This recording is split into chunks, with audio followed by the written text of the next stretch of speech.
The main challenge for CFOs in PIEs are the numerous standards, regulations and laws that the CFO has to adhere to personally and for the organisation that he or she serves. A breach of duty of care may lead to potential legal action through regulation, civil law or contract law.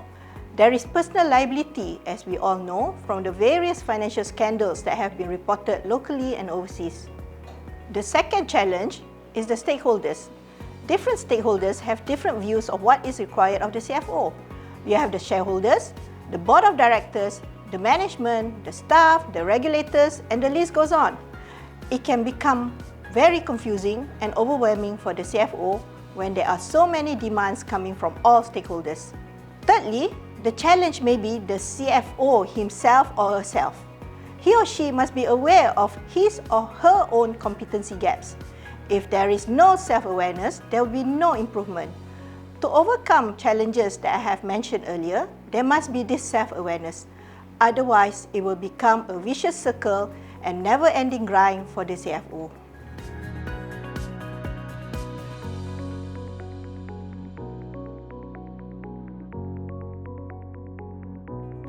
The most useful feature of the framework is that it provides a guide to address any potential competency gaps in two areas. One, in preparation of financial statements and external reporting in compliance with accounting standards and relevant laws and regulations. And two, in financial management, strategy development, execution, and communication with stakeholders. The framework details the CFO's remit and how the CFO should carry out these roles, from preparing the financial statements, providing insights, leading key initiatives, funding strategy, and also communication.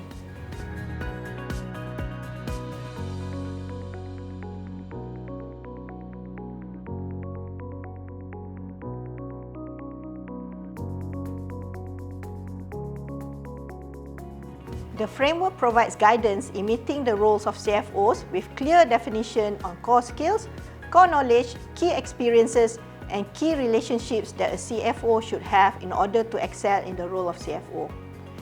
Once you have identified your requirements and the gaps to achieve the desired role, then you will be able to focus on the areas to close those gaps.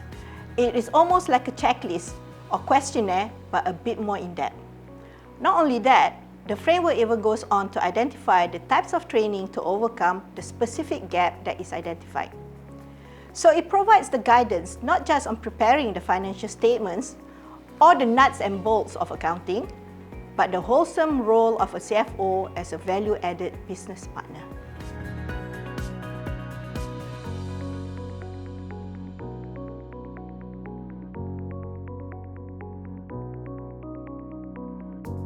It is a very practical guide, comprehensive but easy to read, and in plain, simple language. I have also used this in coaching and mentoring my finance teams in the past in preparing them for senior finance roles and also as guidance for the remit of the finance organisation. Now, if you want to be a CFO that achieves a high performance rating in your annual performance review, or if you are an aspiring CFO, this is your go-to guide. This is the key to your success.